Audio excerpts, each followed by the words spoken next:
Kamusta mga chong? It's another video of unboxing na naman tayo ngayon, ano? So, ito yung bubuksan nating parcel.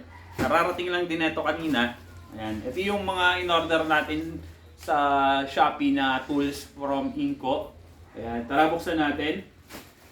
Medyo madami-dami to. Parang mga 7 items ata ito.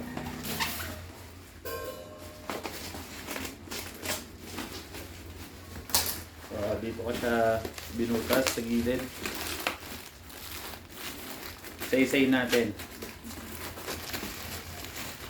Parang nakabalot pa ata. Sama-sama sila. Sama-sama nga. Butin ko na lang. Kaya kung dito. Yun, oh.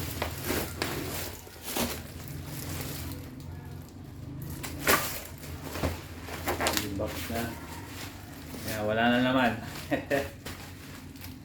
Doon ka na. Okay mga chong, ito yung in-order natin sa Shopee. Shopping. Ayan, shopping tayo ng mga tools. So isa-isayin natin to mga chong. Uwa na naman ang matanda. Laruan to pang matanda.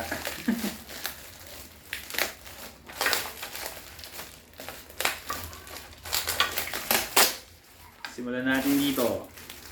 Ayan, tinanggol ko na rin sa plastic. Ayan, ito yung patty trowel or spatula sa Tagalog. Ayan. Ano siya? 75mm yung lapad niya. Ayan, para mga 3 inches, gano'n. Or 2.5. Hindi ko alam, basta 75mm siya or millimeter. Ayan. Alright. Next tayo. Ito naman yung meron akong ganito. Nakapag-unboxing na rin ako din kasama ng host natin. Kaso ano to, bago. Kasi kailangan natin kailangan ko to kasi ito yung ginat-ngat ng aso ko. Ito lang talaga kailangan ko pero dahil naka-sale, bibili ko na rin to isang buo. Kasi kung bibili ka nito parang around 40 pesos. Pero itong isang buong to, mga nasa 80 pesos lang kasi naka-sale siya. Umabot tayo sa sale na ito. Yan. Mga connector to ng hose, ng garden hose. Hose quick connector set. Next tayo. Angle square. Ayan, angle square. Ayan. Kumuha na rin ako nito kasi nagbabalak ako mag-woodworking tsaka mag-welding para pagka gumawa tayo nasa eskwela. Angle square. Ayan. O, mas okay daw to sa eskwela kasi pwede kang mag-45 degree dito at accurate naman ang sukat. Yan, ang ating pangatlong item. 7 inches na angle square. Alright, next tayo. Dalawa.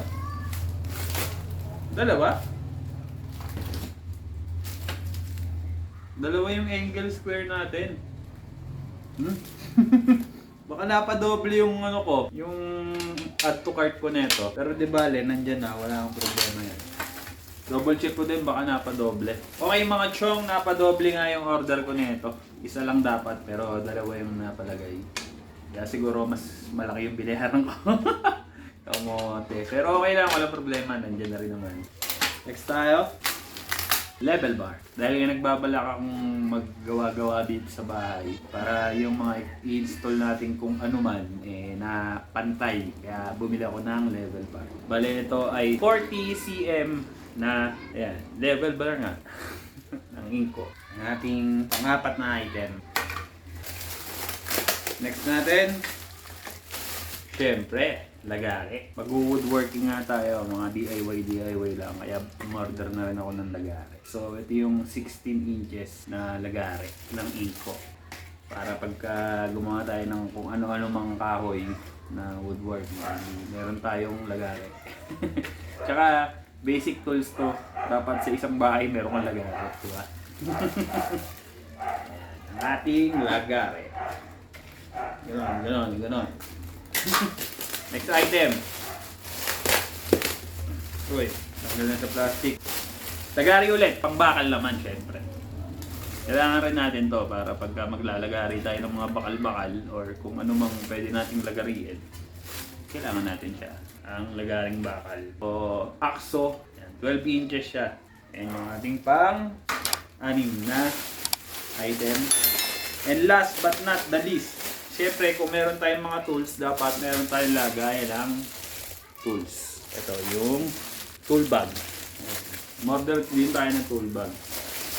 Okay, so ayan yung ating mga in-order na gamit from Shopee, from Inco. Hindi tayo sponsored ng Inco. Mga binili ko lang din to para pang sariling gamit.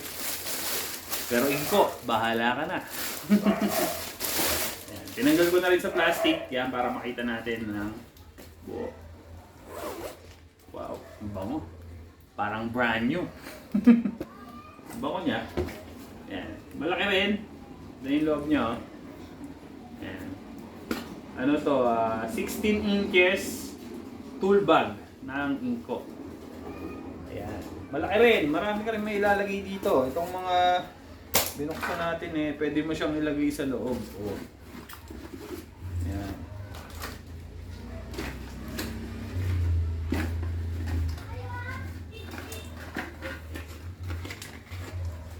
Itong lagare, hindi kasya kasi medyo halos kasing size lang na itong bag.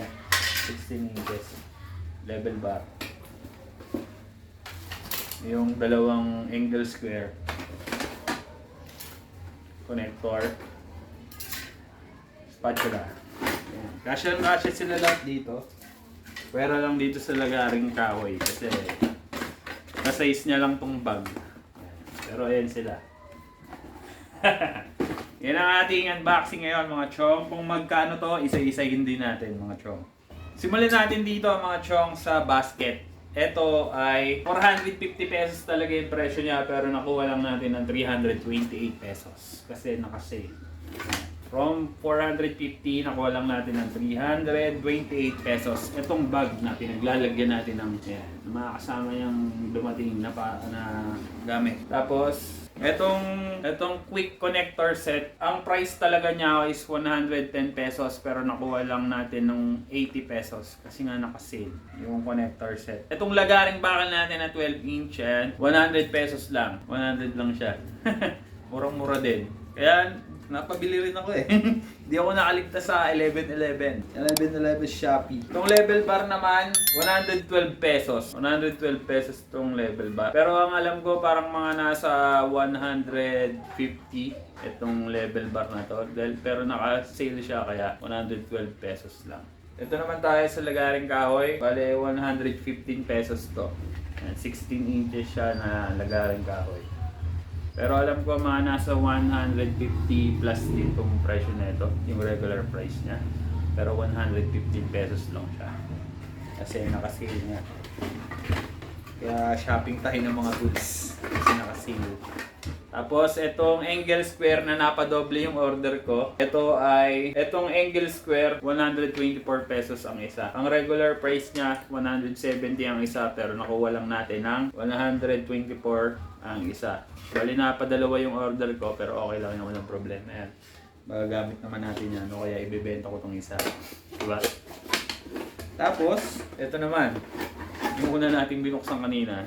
Yung una nating nilabas. Ito namang ating putty trowel or spatula, scraper. Kung ano man to. 29 pesos lang mga chong. 75mm yung lapad niya. 29 pesos lang. Pero ang original price niya parang nasa 40 pesos. And 29 lang. Sobrang mura, di ba? Ayan na yung ating inisa-isa natin yung presyo. Yan na yung mga presyo ng mga binili natin sa Inco. Okay mga chong, yun yung presyo na itong mga gamit na in-order natin sa Shopee from Inco. Ayan, yun yung mga presyo nila bawat isa. Bali, total of 7 items nga ito, no? At ang total na itong lahat ay 1,012 pesos. Itong mga gamit na to. Bale, yun, naka-sale siya kaya mura lang din. Tapos, ang shipping fee niya is 160 pesos. Pero gumamit tayo ng shipping voucher kaya minus 45 pesos yung 160 pesos. Kaya total of 1,127 itong mga gamit na to. Na in-order natin sa Shopee from Inco. Inuulit ko, hindi ako sponsor ng Inco, pero Inco, bahala ka na.